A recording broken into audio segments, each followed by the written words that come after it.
एक चूडाला नाम की परम ज्ञानी महापुरुष थे।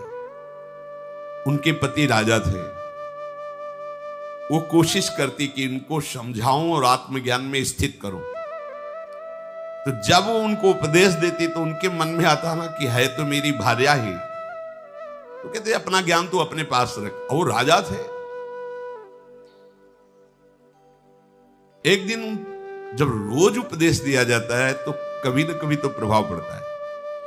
एक दिन उन्होंने कहा, तो तुम देख नहीं पा रहे हो, तुम्हारी यौवन अवस्था वृद्धावस्था की तरफ जा रही हो, तुम मृत्यु के नजदीक पहुंच रहे हो, ज्ञान शून्य हो, तुम्हारा जीवन धिक्कार योग्य हो जाएगा। राजन सावधान हो जाओ। इस शरीर में आसक्ति, स्त्री शरीर में आसक्ति, भोगों में आसक्ति, ये तुम्हारी दुर्गति कर देगी। हम तुम पर दया करके कह रहे हैं कि आप सावधान हो जाओ। उनको लगा कि छोड़ो राज्यपाट और वैराग्य धारण कर लो। ये प्राय रोज हमको बोलेंगी और बात भी सही है। शरीर तो नाशवान है, आज नहीं तो कल नष्ट होगा, मुझे इनकी बात मान लेनी चाहिए। अगर उनको ये बात समझ में आ जाती कि जो हमको वैराग्य प्रदान कर रही है उसी के आगे हाथ जोड़कर बैठ जाए कि अब आगे क्या करना है, तो कहीं नहीं जाना पड़ता, वहीं सब कुछ बोध प्राप्त हो जाता। क्योंकि बोध संपन्न महापुरुष थी चूडाला। अब वो छोड़ दिए राज्य। उनका नाम सिखित ध्वज था। पहाड़ों में जाके एक कुटिया बनाई, झोपड़ी कुश की, और घोर वैराग्य से रह करके भगवत चिंतन का अभ्यास करने लगे।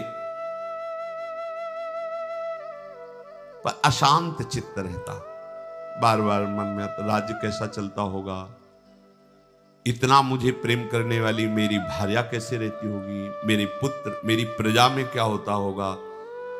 अंदर जलन, अशांति। जब दुचित होता है तब अशांति बहुत होती है। दुचित कबहु परितोष न लाही। इधर घोर वैराग्य से रहना और अंदर से राग इस बात का। अब चूडाला जी सिद्ध पुरुष थे, उन्होंने विचार किया कि पत्नी भाव से तो समझ नहीं पाए, इनको सुख पहुंचाने के लिए इनका पूज्य भाव धारण करना पड़ेगा हमें, क्योंकि पत्नी पे पूज्य भाव नहीं होता।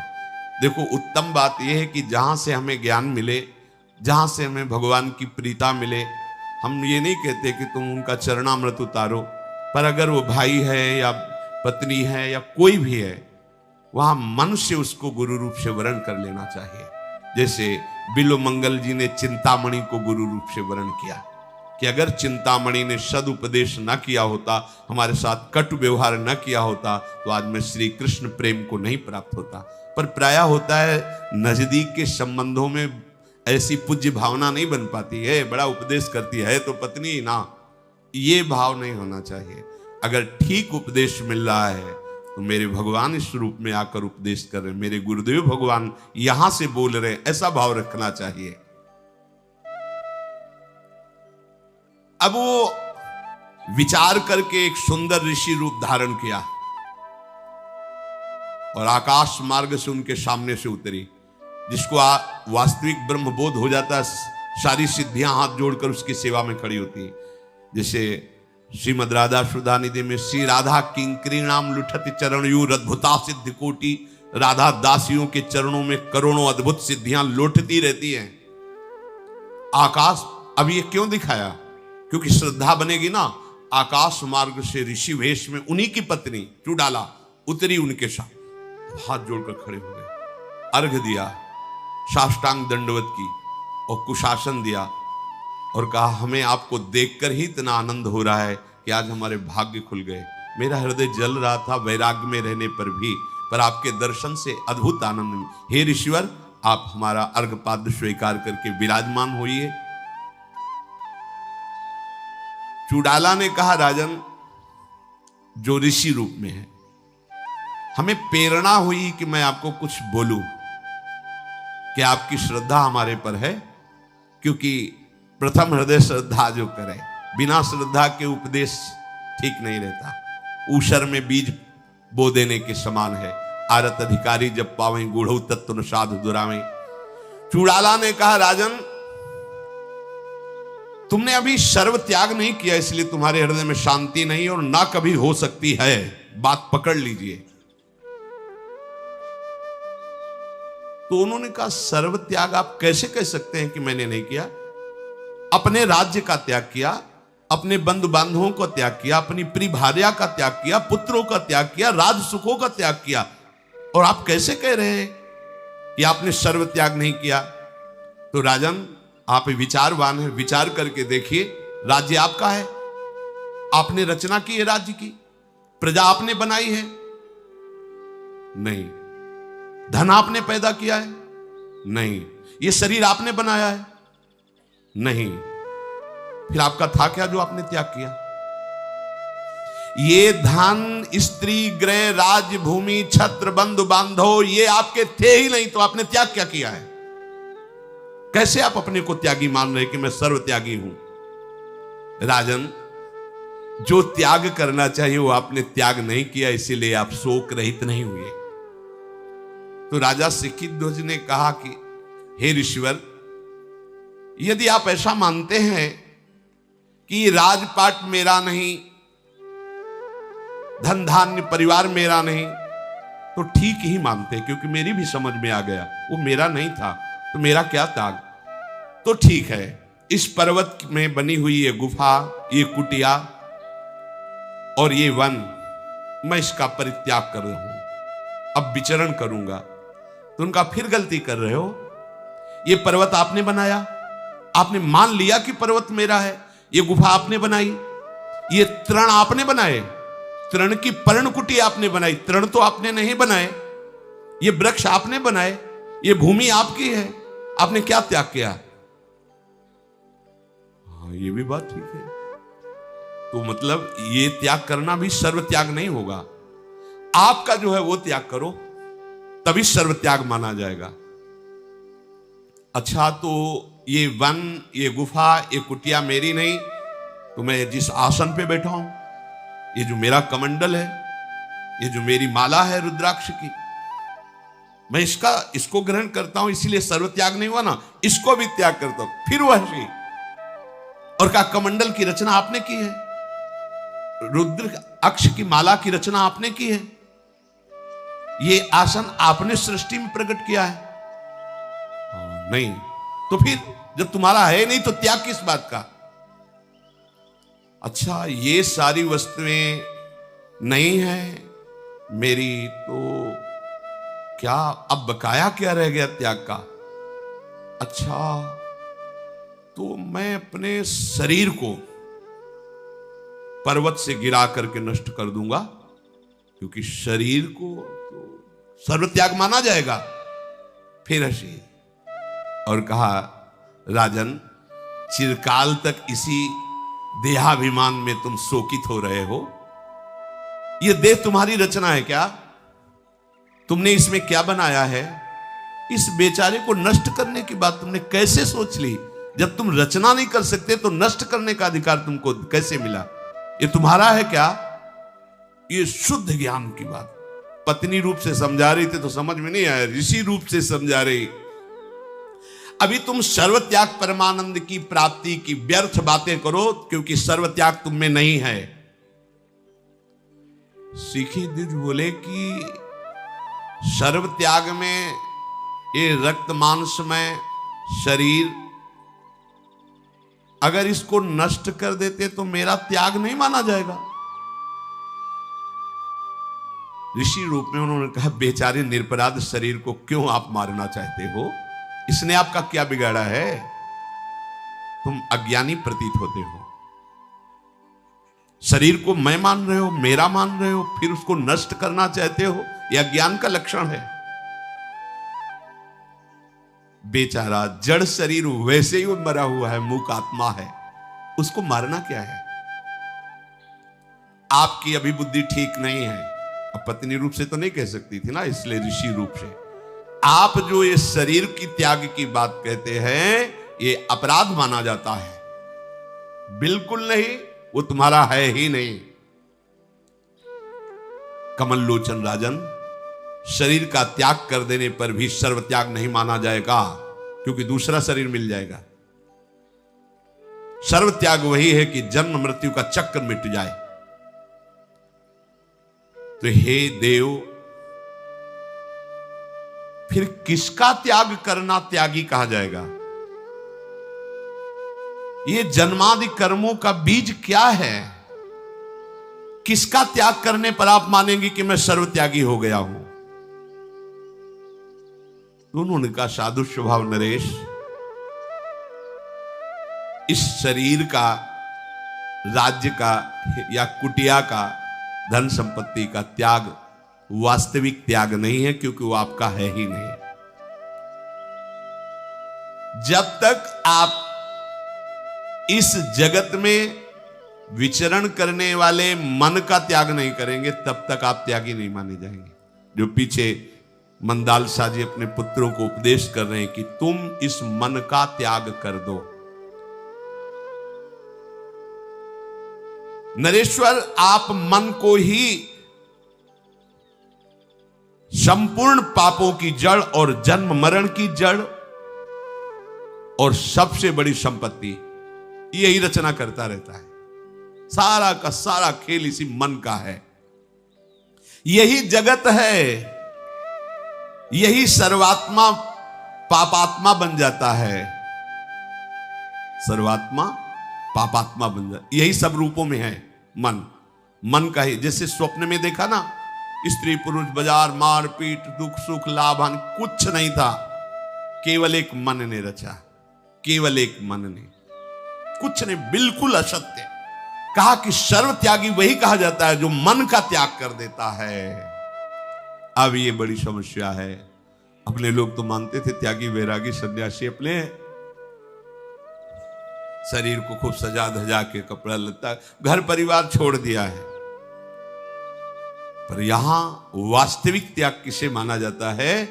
जो मन का त्याग कर देता है, मन से ही अपना संबंध हटा देता है। ये वीर बहादुर कोई गुरु कृपा पात्र कर सकता, दूसरा नहीं। सृष्टि पूरी इसी से चल रही है। मन ही बंधन और मोक्ष का कारण है। अब आप देख लीजिए, मन अगर हट कर ले कि इस फूल को देखना है, तो आप आंख मूंदोगे तो फूल सामने खड़ा कर दे, सामने ऐसे ले आएगा।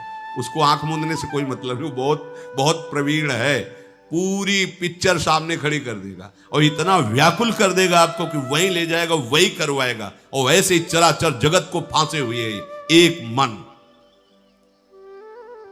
जैसे वृक्ष का बीज और बीज में वृक्ष, उसी तरह मन में पूरा संसार और संसार में मन, बस यही बंधन का कारण है। राजन, आप देख रहे हो सब कुछ त्यागने के बाद भी जल रहे हो।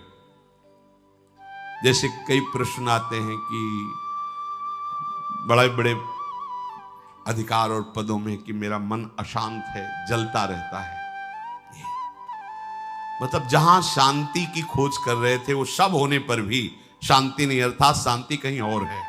वो है श्री भगवान के श्री चरण, वो है प्रभु का नाम, प्रभु की लीला गायन, प्रभु के चरणों की भक्ति।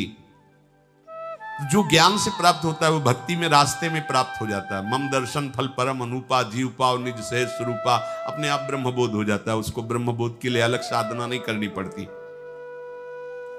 राजन, मन का त्याग ही सर्व त्याग है। बड़ी कठिन बात। पहले तो मन को जानना। अभी कई बार सत्संग में कहा है कि लोग पीएचडी पढ़ अलग अलग जगह करते, साधु महात्मा मन की पीएचडी करते हैं। मन की एक एक वृत्ति को देखते रहते हैं, उसकी एक एक चाल पर नजर रखते हैं, और वही नजर रख सकता है जो मन से अपनापन हटा दे। मन का त्याग का मतलब, जैसे हमने घर त्यागा, परिवार त्यागा, तो वास्तविक को मेरा था ही नहीं। सबसे ज्यादा प्रिय चीज, सबसे ज्यादा बंधनकारी क्या है? मन।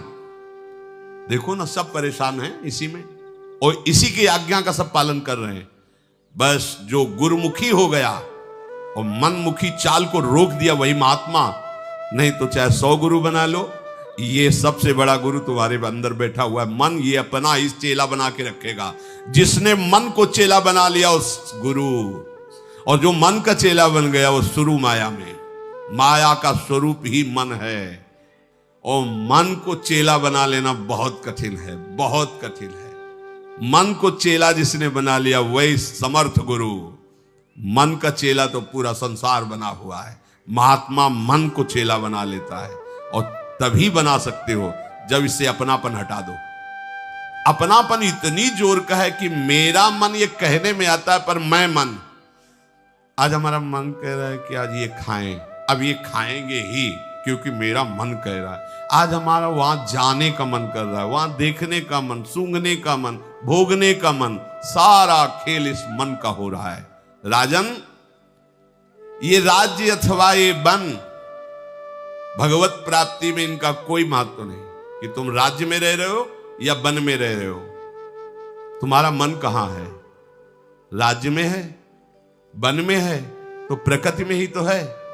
मन से अपनापन हटाओ तो तुम्हारा स्वरूप जागृत हो जाएगा।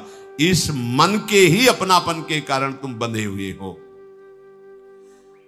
जैसे जाल से व्याकुल मछली को मछुआरा पकड़कर मार देता है, ऐसे विषय जाल फेंक करके जीव को फंसा करके मन मार देता है, मार देता है। जेलें भरी हैं इसी मन की मार से। जितने भी रोग हैं इसी मन की मार से पैदा होते हैं। जितनी दुर्गतियां इसी मन। बोले ऐसा तुमने क्यों किया? वे बहुत समझाया, मन नहीं माना, गलती हो गई। अब गलती क्या? अब तो 20 साल सजा काटो, जाके जाओ भोगो जाके। भयानक रोग, भयानक पीड़ा, भयानक दंड, थोड़े से अपराध का वर्षों तक भोगना पड़ता है। ये सब क्या? मन ने विषय जाल फैलाकर मुझे फंसा लिया। और जैसे मछुआरा मछलियों को मार देता है, ऐसे वो हमारी दुर्गति किए दे रहा है मन। तो उन्होंने कहा कि मुझे ये समझ में नहीं आ रहा कि मन को कैसे त्यागूं, मन को कैसे त्यागूं। तो उन्होंने कहा कि मन का कार्य है वासना को फेंकना। यदि तुम उसकी फेंकी हुई वासनाओं में मत फंसो तो मन का तुम त्याग कर पाओगे। समझ रहे हो? प्रायः सत्संग में बात कही गई कि मन बिना तुम्हारी स्वीकृति के कुछ नहीं कर सकता। उसका काम है तुम्हारे सामने विषय फेंकना। अब वो इंतजार करेगा तुम्हें मनाने का, बहुत सुख मिलेगा। देख ले, इस बार तो बहुत आनंद तुम्हें दिलाएंगे। बस तुम हां बोलो, जहां हां बोले तहां वो तुमको फंसा के ऐसे दलदल में खड़ा कर देगा जहां से निकल नहीं पाओगे। इसीलिए गुरु कृपा पात्र जन बिल्कुल इस दुश्मन से सावधान रहते हैं। मन की फेंकी हुई वासना से सावधान रहते हैं। ये भगवत कृपा है जो आपको सुनने को मिल रही। नहीं, ये बातें अध्यात्म की, परमार्थ की हमारे कानों तक नहीं पहुंच पाती हैं। और हम केवल मन के विलास की पूर्ति के लिए ही अगर जाते हैं तो संतों के पास केवल मन के विलास की पूर्ति के लिए। और संतों के पास किस लिए जाया जाता है? मन की वासनाओं के जाल को काट कर मन को निर्मल करके भगवत साक्षात्कार करना। अगर संतों के पास भी वही मनमानी चीजें प्राप्त हो, मन की वासनाओं की पूर्ति हो, तो फिर निवृत्ति कहां होगी? कहां निवृत्ति होगी? से सावधान। राजन, ये मन वासना फेंकता है और इस वासना का त्याग करना दुस्साध्य है। इसीलिए फिर हम आपसे कहते हैं, सब ज्ञानों का ज्ञान है, भगवान के चरणों का सहारा लेकर नाम जप करो, जड़ से वासना नष्ट हो जाएगी। तुम्हारे ज्ञान विज्ञान की इतनी समर्थ वृत्तियां नहीं है कि असत है तुम असत बोलोगे पर उसी में रमण करोगे। ध्यान डर लेना। वो एक महात्मा बड़े दयालु थे, पक्षियों की भाषा जानते थे, तो पक्षियों को बुलाया और कहा तुम सब याद करो मेरी बात। बहेलिया आएगा, दाना डालेगा, जाल बिछाएगा, फंसना नहीं। याद करो सब। हाँ बोलो, हमने क्या बोला? बोले बहेलिया आएगा, दाना डालेगा, जाल बिछाएगा, फंसना नहीं। ठीक। महात्मा जब स्नान करके लौट रहे थे तो हजारों पक्षी जाल में फंसे थे, वो बोल रहे थे बहेलिया आएगा, जाल बिछाएगा, दाना डालेगा, फंसना नहीं। अरे बोले मूर्खो, तुमको ये पाठ करने के लिए नहीं बोला था, समझाया था, फंस गए तुम। बस हमारा ज्ञान इतना ही है, संसार सब असत। अरे भैया ये सब माया है। देखो ना, आप स्मशान की तरफ जा रहे हो तब आप देखना, वहां से जब लौट रहे हो ना, भैया रो मत, जितने हैं उनको संभालो, सबको मरना है। पर वो होश नहीं, बस वही बहेलिया आएगा, दाना डालेगा, जाल बिछाएगा, फंसना नहीं। ज्ञान की बातें कर रहे हो, फंसाओ उसी में फंस रहे हैं। तो हे राजन, मन की वासनाओं का त्याग करना बहुत कठिन है। तो मन की वासनाओं का कैसे त्याग करें? तो इसका मूल है अहंकार। बहुत सुंदर ज्ञान का उपदेश किया है। मन हमें किससे फंसाता है? वासना से। और वासना कैसे हमको आकर्षित करती? अहंकार से। मैं पुरुष हूं, अगर ये अहंकार ना हो तो किसी भी माई बहन में आसक्ति नहीं होगी। मैं स्त्री हूं, इस अहंकार देहाभिमान के कारण ही हमारी अन्यत्र आसक्ति होती है। मैं भोगता हूं, इसी भाव से हम हर विषय को भोगते। ये खास शुद्ध बात। इस मन की वासना का मूल क्या है? तो बोले अहंकार। अहंकार ही इसका मूल है। अतः आप इस अहंकार को जड़ सहित उखाड़ फेंकिए और आप देखिए आपके हृदय आकाश में ब्रह्म प्रकाशित हो रहा है। सिखी ध्वज ने अपनी ऋषि जो उपदेश करे उनके अनुसार वैसे ही चिंतन प्रारंभ किया तो देखा कि अंतःकरण धर्म में अहंकार स्फुरित हो रहा है। मैं नहीं हूं। उसी क्षण उनकी कृपा से ब्रह्मबोध को प्राप्त हुए। तब उन्होंने कहा कि राजन, मैं और कोई ऋषि नहीं हूं, तुम्हारी पत्नी चूड़ाला हूं। उस समय पत्नी रूप में थी तो हमारी बात नहीं समझ पा रहे थे। अब हृदय से आनंदित हुए और राज्य में लौट गए, ब्रह्मबोध प्राप्त करा।